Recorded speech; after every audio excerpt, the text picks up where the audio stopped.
Hello guys, isang mapagpalang araw sa inyo. Mag-unboxing po tayo ng OHEM Steady Mobile Plus Gimbal.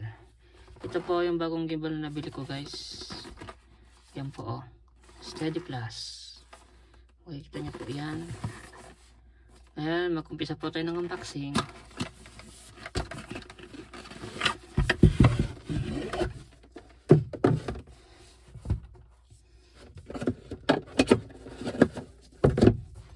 Yan po ang laman ng box.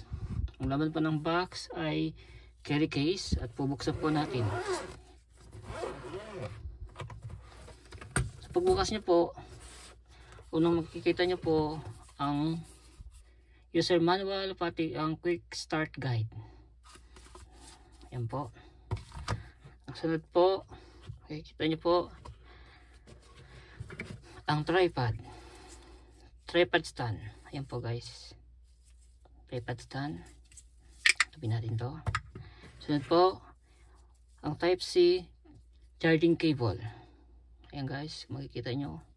Tabi natin yan. At ang huli, ang gimbal po na OHEM. Ayan guys, makikita nyo po. Ayan po, ayan po ang gimbal na po nabili ko po, OHEM Steady Plus.